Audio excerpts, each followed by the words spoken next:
Hello friends, welcome to the world of CMA. Illustration 16. A firm of engineers undertook 3 contracts beginning on 1st January, 1st May and 1st August 2015. അതായത് 3 contract നോക്കണ ഒരു പാർട്ടിയുടെ അല്ലേ, ഇത് നമ്മൾ ഇതുവരെ ചെയ്യാത്തൊരു മെത്തേഡാണ്. ഇപ്പോൾ കഴിഞ്ഞ ഇതിൽ 3 വർഷത്തേക്കുള്ളത് ചെയ്തു, കണ്ടിന്യൂ ചെയ്യണ പോലെ. ഇത് 3 കോൺട്രാക്റ്റ് ഒരുമിച്ച് ഹാൻഡിൽ ചെയ്യുന്ന ഒരു പാർട്ടിയുടെ എങ്ങനെയാണ്, അതും വ്യത്യസ്ത രീതിയിലാണ് അത് സ്റ്റാർട്ട് ചെയ്തേക്കണം. 1st January, 1st May, 1st August. ഇത് എന്തിനാണ് നോട്ട് ചെയ്യണമെന്ന് വെച്ചിട്ടുണ്ടെങ്കിൽ നമുക്ക് മന്ത് അനുസരിച്ചായിരിക്കും എടുക്കേണ്ടത്, 1 ഇയർക്ക് ഫുള്ളായിട്ട് എടുക്കാൻ പാടില്ല. അതിന് വേണ്ടിയിട്ടാണ്. Their account on 30th November 2015 show the following position. Contract price തന്നിട്ടുണ്ട്, material, wages, general expense, cash received for work certified, cash received for work certified cash receive ചെയ്ത് തന്നിട്ടുണ്ട്, വർക്ക് സർട്ടിഫൈഡ് തന്നിട്ടുണ്ട്, വർക്ക് അൺസർട്ടിഫൈഡ് തന്നിട്ടുണ്ട്, wages outstanding, general expense outstanding തന്നിട്ടുണ്ട്, plant installed തന്നിട്ടുണ്ട്, material on hand തന്നിട്ടുണ്ട്. On the respective dates of the contract, the plant was installed, depreciation thereon being taken at 15% per annum. പിന്നെ 15% എടുക്കാം. You are required to prepare contract in the contract ledger. Okay, ഇതിൽ contract account. അപ്പോൾ 3 വർഷത്തെ ഇങ്ങനെയാണെന്നുണ്ടെങ്കിൽ നമുക്ക് എന്ത് ചെയ്യാം, ഇതേപോലെ 3 തന്നെ വരയ്ക്കാം. അതായത് first year, second year, third year എന്നല്ല, 3 കോൺട്രാക്റ്റ് ഒരുമിച്ച് ഹാൻഡിൽ ചെയ്യണേന്. അപ്പോൾ നമുക്ക് വേറെ ഒന്നും നോക്കാനില്ല, ഒരേ ഇതിൽ സെപ്പറേറ്റ് വരക്കണമെന്നില്ല. എങ്ങനെ ഒരുമിച്ച് തന്നെ നമുക്ക് വരച്ചങ്ങാട് കംപ്ലീറ്റ് ചെയ്യാൻ നോക്കാം. ഓക്കെ, ഇനി ഇതിൽ ഫസ്റ്റ് എന്താ കൊടുത്തിങ്ങനെ, കോൺട്രാക്ട് പ്രൈസ് അത് വേണ്ട. മെറ്റീരിയലിന് 14,400 ടു മെറ്റീരിയൽ, 14,400, 11,600, 4,000, 11,600, 4,000. ഓക്കെ, പിന്നെ വേജസിന് ഔട്ട്സ്റ്റാൻഡിങ്ങും കൂടി ഉണ്ട്. വേജസ് ഔട്ട്സ്റ്റാൻഡിങ് 700, 750, 350 കൂടി ഉണ്ട്. വേജസ് 22,000. അപ്പോൾ 22,700 ടു വേജസ് ആൻഡ് ഔട്ട്സ്റ്റാൻഡിങ് 22,700. അടുത്ത എത്ര ഇത് കിട്ടുമ്പോൾ 23,250. അടുത്ത 3,150. ഓക്കെ, ഇനി ജനറൽ എക്സ്പെൻസ്. ജനറൽ എക്സ്പെൻസിന് ഔട്ട്സ്റ്റാൻഡിങ് ഉണ്ട്. ജനറൽ എക്സ്പെൻസിൻ്റെ ഔട്ട്സ്റ്റാൻഡിങ് 150, 100, 50 ആണ്. അപ്പോൾ 800 എത്രയാണ്, 950 വരും. അടുത്ത് 550, 550ക്ക് 100, 650 വരും.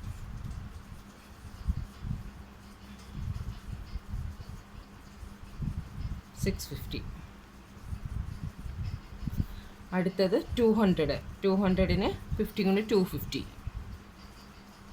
ജനറൽ എക്സ്പെൻസ് കിട്ടി. പിന്നെ ക്യാഷ് റിസീവ്ഡ് തന്നിട്ടുണ്ട്. എത്രയാണ്, 30,000 എന്ന് തന്നിട്ടുണ്ട്. ക്യാഷ് റിസീവ്ഡ് 30,000 എന്ന് തന്നിട്ടുണ്ട്. കോൺട്രാക്ട് പ്രൈസ് 80,000 എന്ന് തന്നിട്ടുണ്ട് അല്ലേ. പിന്നെ വർക്ക് സർട്ടിഫൈഡ് 40,000 എന്ന് തന്നിട്ടുണ്ട്. അപ്പോൾ എത്ര പെർസെൻറ്റേജ് ആണ് അല്ലേ, DOC, ഡിഗ്രി ഓഫ് കംപ്ലീഷൻ എത്രയെന്നുള്ളത് കാണുന്നത് എങ്ങനെ, 40,000ന് 80% ഇതാണെങ്കിൽ 40/80 കാണുമ്പോൾ 50%. 50% കംപ്ലീറ്റ് ചെയ്തിട്ടുണ്ട്. 50% ആണ് കംപ്ലീറ്റ് ചെയ്യണമെന്നുണ്ടെങ്കിൽ ഏത് വിധത്തിലാണ് നമ്മുടെ P&L അക്കൗണ്ട് കാണുന്നതെന്നുള്ളത് അത് നോട്ട് ചെയ്ത് നോക്കണം. പിന്നെ 24 54,000 ആണ്. 24 അല്ല, 32,000 ഡിവൈഡഡ് ബൈ 54,000 ഇൻറ്റു 100. അത് 59.26% ആണ്. അപ്പോൾ അതെങ്ങനെയാണെന്നുള്ളത് നോക്കുക. പിന്നെ അടുത്ത് 7,200 60,000 ആണ്. 7,200 ഡിവൈഡഡ് ബൈ 60,000 ഇൻറ്റു 100, 12% ആണ് കംപ്ലീറ്റ് ചെയ്യണം. അപ്പോൾ 25% കുറവാണ്. ഫസ്റ്റ് മെത്തേഡാണ്. അപ്പോൾ 3 തരത്തിലാണ് P&Lലേക്ക് ട്രാൻസ്ഫർ ചെയ്യേണ്ടത്. അത് നോട്ട് ചെയ്ത് നോക്കാം. ഓക്കെ, ഇനി general expense, work certified, work uncertified അത് എഴുതാം.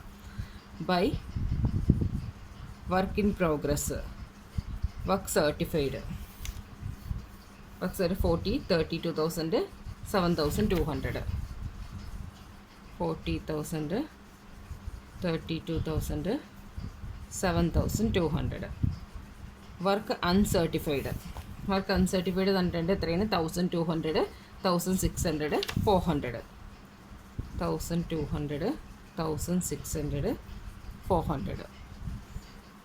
ഇനി എന്താ ചെയ്യേണ്ടത്? ഇനി wages outstanding, general expense outstanding, plant ഇൻസ്റ്റാൾഡിന് 50% ആണെന്ന് പറഞ്ഞിട്ടുണ്ട്. അപ്പോൾ ആ ഡിപ്രീസിയേഷൻ കാണുമ്പോൾ എന്താ ശ്രദ്ധിക്കേണ്ടത്?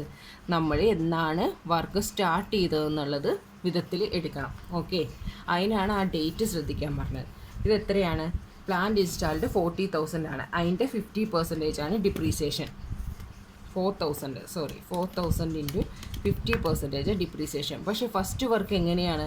ജാനുവരിയിലിരുന്ന് തുടങ്ങിയിട്ടുണ്ട്. അപ്പോൾ ജാനുവരിയിലിരുന്ന് തുടങ്ങിയ കാരണം ജാനുവരി ടു നവംബറാണ്. നവംബറിലാണ് അക്കൗണ്ട് ക്ലോസ് ചെയ്യണം. നവംബറിലുള്ളതാണ്. അപ്പോൾ എന്ത് ചെയ്യണം? 11 മാസത്തെ എടുത്താൽ മതി. ഇൻറ്റു 11 ഡിവൈഡഡ് ബൈ 12, 550 എടുത്താൽ മതി. ഓക്കെ, മനസ്സിലായില്ലേ എങ്ങനെ എടുത്തതെന്ന്? എങ്ങനെയാണ്? 4,000 ഇൻറ്റു 15% ഇൻറ്റു 11. അതായത് ജാനുവരി ഫസ്റ്റിലിരുന്ന് തുടങ്ങി നവംബർ വരെയുള്ളൂ. അതുകൊണ്ട് 11 ഡിവൈഡഡ് ബൈ 12 എത്ര വന്നു? 550 വന്നു. ഇനി അടുത്തത് എന്താണ്? അടുത്ത ഡിപ്രീസിയേഷൻ എന്താണ്? 3,200. അടുത്തത് 3,200 ഇൻറ്റു 15% ഇൻറ്റു അത് ഏത് മാസമാണ്? മെയ്യിലിരുന്നാണ് സ്റ്റാർട്ട് ചെയ്തേക്കുന്നത്. അങ്ങനെയാണെങ്കിൽ മെയ് ടു നവംബർ 7 മന്താണ്. ഇൻറ്റു 7 ഡിവൈഡഡ് ബൈ 12 എത്ര വരും? 280 വരും. ഓക്കെ, ഇനി അടുത്തത് 2,400 ഇൻറ്റു 15% ഇൻറ്റു എത്ര മാസമാണ്? ഓഗസ്റ്റിലിരുന്നാണ് തുടങ്ങിയേക്കണം. ഓഗസ്റ്റിലിരുന്നാണെങ്കിൽ വെറും 4 മാസമേ ഉള്ളൂ. Into 4 divided by 12 120. ഇതിന് വേണ്ടിയിട്ടാണ് ആ ഡേറ്റ് നമ്മളെപ്പോഴും ശ്രദ്ധിക്കണമെന്ന് പറയണം. ഓക്കെ, ഇനി എന്താ ഉള്ളത്? പ്ലാന്റ് കഴിഞ്ഞ് material on hand 800, 400. Material on ഹാൻഡിലുള്ള മെറ്റീരിയൽ 800, 400. ഇനി എന്താണ്? വേറെ ഒന്നുമില്ല, നമ്മളെല്ലാം എടുത്തു കഴിഞ്ഞു. ഇനി നമുക്ക് നോഷണൽ പ്രോഫിറ്റ് എത്രയാണ്? പ്രോഫിറ്റ് എങ്ങനെയാണ് പ്രോഫിറ്റ് നമ്മൾ ട്രാൻസ്ഫർ ചെയ്യേണ്ട പെർസെൻറ്റേജ് നോക്കി നമ്മളിവിടെ വെച്ചിട്ടുണ്ട്. 50%, 59.26%, 12%. ആ റേറ്റിലാണ് ട്രാൻസ്ഫർ ചെയ്യുന്നത്. പക്ഷേ ഫസ്റ്റ് പ്രോഫിറ്റ് ആണോ ലോസ് ആണോ എന്നുള്ളത് നോക്കണം. 40,000, 1,200, 800, 42,000. 42,000ൽ 42,100, 14,400, 2,700, 950, 550, 42,000 എത്ര വന്നു? 3,400 വന്നിട്ടുണ്ട്. അപ്പോൾ പ്രോഫിറ്റാണ് വന്നേക്കണത്. അപ്പോൾ നമ്മൾ എന്ത് ചെയ്യണം? കറക്റ്റ് 50% ആണ് വന്നേക്കണത്. അപ്പോൾ നമ്മൾ എന്താ ചെയ്യേണ്ടത്? 50% ആണെന്നുണ്ടെങ്കിൽ ഏത് വിധത്തിലാണ് നമ്മൾ എടുക്കേണ്ടത്? നമ്മളിവിടെ പഠിച്ച അതേ രീതിയിൽ തന്നെ എടുക്കുക അല്ലേ? 50% വരേക്കും ഒരു ഇതാണെന്ന് പഠിച്ചില്ലേ? അതേ രീതിയിൽ തന്നെ പ്രോഫിറ്റ് കാണുക. അപ്പോൾ എങ്ങനെ വന്നത്? നമുക്ക് 3,400 ഇൻറ്റു കറക്റ്റ് 50% ആണ്. അതുകൊണ്ട് തന്നെ തന്നെയാണ് 1/3 ഇൻറ്റു ക്യാഷ് റിസീവ്ഡ് എത്രയാണ്? Cash received work certified 40,000. Contract price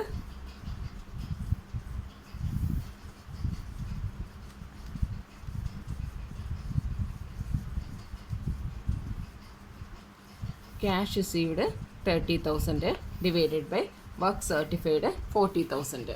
okay, work certified 40,000. അപ്പോൾ അതിൻ്റെ P&L എന്തായാലും 3,400 ഇൻറ്റു 1/3 ഇൻറ്റു 30,000 ഡിവൈഡഡ് ബൈ 40,000. അപ്പോൾ 850 വരും. 850 P&Lലേക്ക്. ടു റിസർവിലേക്ക് എത്രയാണ്? ഇത് ശരിക്കും പറഞ്ഞാൽ വർക്കിംഗ് കോളത്തിൽ കാണിച്ചാൽ മതി കേട്ടോ. ഞാനിവിടെ കാണിച്ചതേ ഉള്ളൂ. റിസർവിലേക്ക് എത്രയാണ്? 3,400 ആയിരുന്നു. അതിൽ നിന്ന് 850 മൈനസ് ചെയ്യാൻ 2,550. ഇതിലിപ്പോൾ എന്താണെന്ന് വെച്ചിട്ടുണ്ടെങ്കിൽ ടെക്സ്റ്റിൽ കൊടുത്തിരിക്കുന്നത് 2/3 കണ്ടിട്ടാണ്. കറക്റ്റ് 50% കാണുമ്പോൾ നമുക്ക് എന്തായാലും 1/3 എടുത്താൽ മതി. 50 50.01 എന്നോ അങ്ങനെ എന്തെങ്കിലും വന്നിരുന്നെങ്കിൽ നമുക്ക് 2/3 എടുക്കാമായിരുന്നു. പക്ഷേ കറക്റ്റ് 50 വരേക്കും ആണെന്നുണ്ടെങ്കിൽ 1/3 തന്നെ എടുത്താൽ മതി. ഓക്കെ, ഇനി അടുത്തത്, ഇനി സെക്കൻഡ് എന്താണ്? സെക്കൻഡ് പറഞ്ഞത് 32,000 പ്ലസ് 1,600 800 മൈനസ് 11,600 23,250 650 ലോസ് ആണ് പറഞ്ഞത്. സെക്കൻഡിന് എന്താണ് പറഞ്ഞത്? ലോസ് ആണ് പറഞ്ഞത്. 23,250 280 35,130 എന്നുള്ളത് എന്താണ്? ലോസിലാണ് അത് പറഞ്ഞത്. സോ എന്ത് ചെയ്യണം? വേറെ ഒന്നും 35,130 എത്രയും ലോസ് നോക്കാം. 32,000 മൈനസ് 1,600 മൈനസ് 800 730 എന്താണ്? ലോസ് ആയിട്ടാണ് വരുന്നത്. ഓക്കെ, അപ്പോൾ എന്ത് ചെയ്യണം? നമ്മൾ ലോസ് എന്നുള്ളത് ഇവിടെ എഴുതുക. ലോസ് എഴുതിയിട്ട് ബാലൻസ് ചെയ്ത് നോക്കാം. ഇനി അടുത്തത് തേർഡ് വണ്ണിന് എന്താണെന്നുള്ളത് നോക്കാം. തേർഡ് വണ്ണിന് പ്രോഫിറ്റ് ആണോ എന്നുള്ളത് നോക്കാം നമുക്ക്. 7,200 800 8,000 വന്നു. ഇതിലാണെന്നുണ്ടെങ്കിൽ 4,000 3,000 150 250 120 എത്ര വന്നു? 480 മാത്രമേ എന്തായിട്ട് വന്നുള്ളൂ? പ്രോഫിറ്റായിട്ട് വന്നിട്ടുള്ളൂ. അപ്പോൾ എന്ത് ചെയ്യണം? അത് ചെറിയൊരു എമൗണ്ടാണ്. സോ അതുകൊണ്ട് റിസർവിലേക്കൊന്നും ട്രാൻസ്ഫർ ചെയ്യാനായിട്ട് ഇല്ല. ചെറിയൊരു എമൗണ്ട് അല്ലേ? അതുകൊണ്ട് നമുക്ക് എന്ത് ചെയ്യാം? അത് ടോട്ടലായിട്ട് പ്രോഫിറ്റ് ആൻഡ് ലോസിലോട്ട് തന്നെ ട്രാൻസ്ഫർ ചെയ്യാം. ഓക്കെ, അപ്പോൾ ലോസ് വന്നാൽ വേറെ ഒന്നും ചെയ്യേണ്ട. ഒരേ ഇതിനാണ് അത് 50% മാത്രം വന്നത്. 50.01 എന്നൊന്നും വന്നില്ല. കറക്റ്റ് 50 ആയതുകൊണ്ടാണ് ഞാൻ 1/3 തന്നെ എടുത്തത്, 2/3 എടുക്കാതിരുന്നത്. Okay, next illustration 80. A company of builders took to a multi-storied structure for 40 lakh, estimating the cost to be 36,80,000. അതായത് അവർ നോക്കിയത് 40 ലാക്കിനാണ്. എസ്റ്റിമേറ്റഡ് കോസ്റ്റ് 40 ലാക്കിൻ്റെ ഒരു ഇതിന് എത്ര എസ്റ്റിമേഷൻ വന്നേക്കുന്നത്? 36,80,000 ആണ് എസ്റ്റിമേഷൻ തന്നേക്കുന്നത്. ഇങ്ങനെ തന്നിട്ടുള്ളത് എന്തിനാണെന്നറിയാവോ? 90 to 100% വർക്കിനാണ് ഇങ്ങനെയുള്ളത് വേണ്ടത്. എന്തിനാണ്? എസ്റ്റിമേറ്റഡ് പ്രോഫിറ്റ് ഒന്നുമില്ലേ, അത് കണ്ടുപിടിക്കാനാണ്. ഇത് മൈനസ് ഇത് വരുന്നത് എസ്റ്റിമേറ്റഡ് പ്രോഫിറ്റ് കണ്ടുപിടിക്കാൻ വേണ്ടിയിട്ടാണ്. At the end of the year ഈ company had received 14,40,000 being 90% of the work certified. അല്ലേ, ക്യാഷ് ഇത്ര ഇതാക്കി അതിൽ 90 വർക്ക് സർട്ടിഫൈഡിന് 90% ഉള്ളൂ. അപ്പോൾ അതിൽ 100% കണ്ടുപിടിക്കും. ഇതേപോലത്തെ ഒരു പ്രോബ്ലം നമ്മൾ ചെയ്തായിരുന്നു.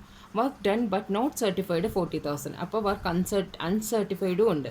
പോളിംഗ് എക്സ്പെൻഡിച്ചർ ഉണ്ട്. Material, labour, plant. Material costing 20,000 were damaged. Credit side കാണിക്കുക. Plant is considered as having depreciated at 25%. Prepared contract account show possible figures that can be reasonably be credited to profit and loss account. Okay, അതപ്പോൾ എങ്ങനെയാണെന്ന് നോക്കാം. അപ്പോൾ ഞാൻ ആ പ്രോബ്ലത്തിൽ material, labour, പിന്നെ material damage എന്ന് പറഞ്ഞ ഒരു എമൗണ്ട് വന്നിട്ടില്ലേ, അത് മാത്രം എഴുതിയിട്ടുണ്ട്. ഇനി അടുത്ത എന്താ? വർക്ക് ഇൻ പ്രോഗ്രസ്സിൽ വർക്ക് സർട്ടിഫൈഡ്, വർക്ക് അൺസർട്ടിഫൈഡ് കണ്ടുപിടിക്കണം. വർക്ക് സർട്ടിഫൈഡ് അൺസർട്ടിഫൈഡ് കണ്ടുപിടിക്കാൻ ഒരു ക്ലൂ തന്നിരിക്കുന്നത് എന്താണ്? കമ്പനി റിസീവ് ചെയ്തിരിക്കുന്നത് വർക്ക് സർട്ടിഫൈഡിൻ്റെ 90% ആണെന്ന് തന്നിട്ടുണ്ട്. അതുകൊണ്ട് അതിൻ്റെ 100% കാണണം. അപ്പോൾ എങ്ങനെ കാണും?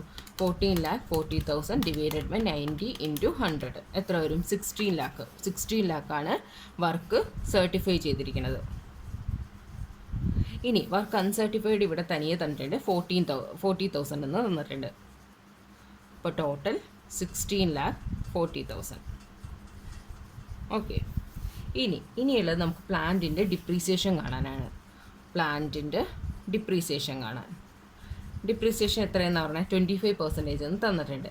80,000ൻ്റെ 25% എത്ര വരും? 20,000. ഓക്കെ, ഇനി എന്താണ് തന്നിരിക്കുന്നതിൽ? ഇനി വേറെ ഇൻഫോർമേഷൻ ഒന്നുമില്ല. ഇനി നമുക്ക് നേരെ നോഷണൽ പ്രോഫിറ്റ് കാണാം. നോഷണൽ പ്രോഫിറ്റ് കാണാൻ നേരത്ത് 16,60,000 ഇവിടെ വരും അല്ലേ? 16,60,000 ഇവിടെ എത്ര? 10,40,000 10,60,000.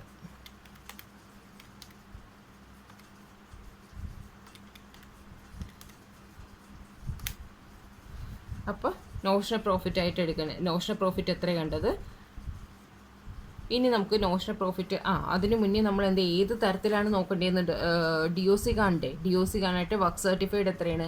16 ലാക്കാണ് ഇരിക്കുന്നത്. 16 lakh divided by contract price. Contract പ്രൈസിൻ്റെ എത്ര പെർസെൻറ്റേജ് എന്നുള്ളതല്ലേ കണ്ടത്.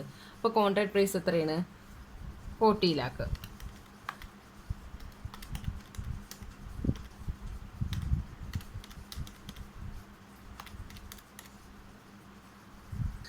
ഓക്കെ.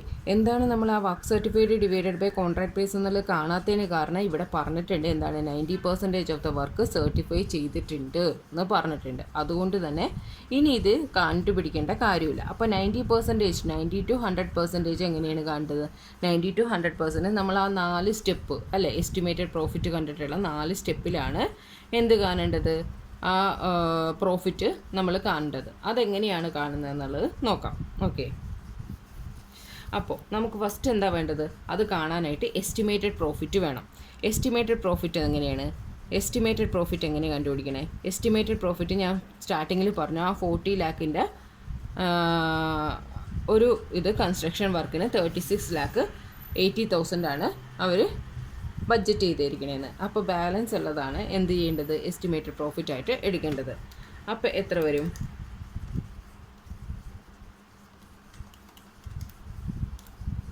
3,20,000. ഓക്കെ. എത്രയാണ് വരണത്? 3,20,000.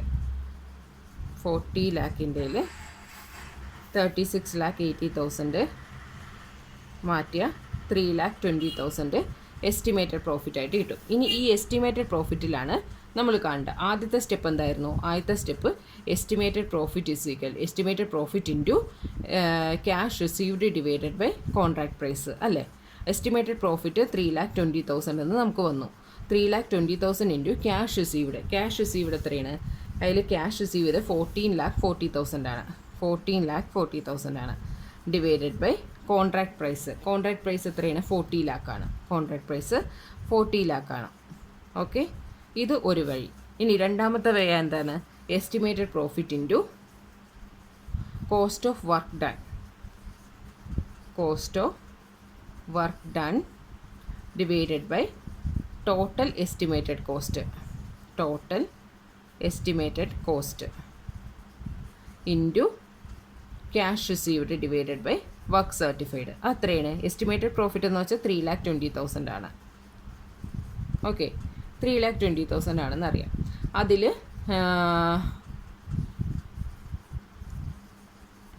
അതിൽ നമുക്കിനി ചെയ്യാനുള്ളത് എന്താണ്? കോസ്റ്റ് ഓഫ് വർക്ക് ഡൺ എത്രയാണ്? കോസ്റ്റ് ഓഫ് നമുക്ക് വർക്ക് ചെയ്തത് എത്രയിന് വരും? എത്രയിന് തീർന്നിട്ടുണ്ട് നമ്മുടെ വർക്ക്? എങ്ങനെയാണ് തീർന്നിരിക്കുന്നത്? എങ്ങനെ? 4 ലാക്ക്, 10 ലാക്ക്, 20,000. അപ്പോൾ 14,20,000 നമ്മുടെ വർക്ക് തീർന്നേക്കണത്. അങ്ങനെ 14,20,000 okay divided by total estimated cost. Estimated cost എത്രയായിരുന്നു? Estimated cost 36,80,000 into cash received. Cash റിസീവ്ഡും cash received 14,40,000 divided by work certified. Work certify ചെയ്തിരിക്കുന്നത് എത്രയാണ്? വർക്ക് സർട്ടിഫൈഡ് 16 ലാക്കിനാണ് വർക്ക് സർട്ടിഫൈ ചെയ്തിരിക്കുന്നത്. ഓക്കെ. ഇനി ഇത് ചെയ്താൽ മതി. ഇനി മൂന്നാമത്തെ മെത്തേഡ് എന്താ? മൂന്നാമത്തെ method estimated profit into work certified divided by contract price. Okay. അത് നമുക്ക് എല്ലാത്തിനും അറിയാം. എന്താണ് എസ്റ്റിമേറ്റഡ് പ്രോഫിറ്റ് എന്ന് വെച്ചാൽ? 3,20,000 ഇൻറ്റു വർക്ക് സർട്ടിഫൈഡ് 16 ലാക്കാണ് വർക്ക് സർട്ടിഫൈ ചെയ്തിരിക്കുന്നത്. പിന്നെ കോൺട്രാക്ട് പ്രൈസ് എത്രയായിരുന്നു? 40 ലാക്കിൻ്റെ കോൺട്രാക്ട് പ്രൈസ് ആയിരുന്നു അല്ലേ. ഓക്കെ. അത് ചെയ്യാം. ഇനി അടുത്തത് എന്താണ്? നാലാമത്തെ എന്താണ്? Estimated profit into cost of work done estimated cost. എന്താണ്? 3,20,000 ഇൻറ്റു കോസ്റ്റ് വർക്ക് ഡൺ എത്രയാണ്? നമ്മളവിടെ കണ്ടുപിടിച്ചു. 14 ഡെബിറ്റ് സൈഡ് എല്ലാം കൂട്ടിയപ്പോൾ 14,20,000 ഡിവൈഡഡ് എസ്റ്റിമേറ്റഡ് കോസ്റ്റ് എത്രയായിരുന്നു? 36,80,000 ആയിരുന്നു. ഇത് ചെയ്താൽ കിട്ടുന്ന ഫിഗറാണ് എടുക്കേണ്ടത് നോഷണൽ പ്രോഫിറ്റ്. ഇത് കിട്ടുന്ന ഫിഗറിൽ നിന്ന് ഏതാണോ യോജിച്ച് അതാണ് എടുക്കേണ്ടത്. അതിന് പകരം നമ്മളിവിടെ ഒന്ന് കംപ്ലീറ്റ് ആക്കാതെ വിട്ടായിരുന്നു അല്ലേ? അതായത് 16,60,000 മൈനസ് 14,20,000 എത്ര വരും? 2,40,000 നോഷണൽ പ്രോഫിറ്റ് വരും. ഇനി ഇതിൻ്റെ പ്രോഫിറ്റ് കണ്ടുപിടിക്കാനായിട്ട് നമുക്ക് തന്നുകൊണ്ടാണ് നമ്മൾ ഈ വഴി ഇത്രയും ഇത് എടുത്തത് അല്ലേ? ഇപ്പോൾ 4 വിധത്തിൽ എങ്ങനെയാണ് പ്രോഫിറ്റ് കണ്ടുപിടിക്കേണ്ടതെന്നുള്ളത് നമുക്ക് 4 ഇൻഫോർമേഷനും തന്ന കാരണം 4 വിധത്തിൽ നമ്മൾ പ്രോഫിറ്റ്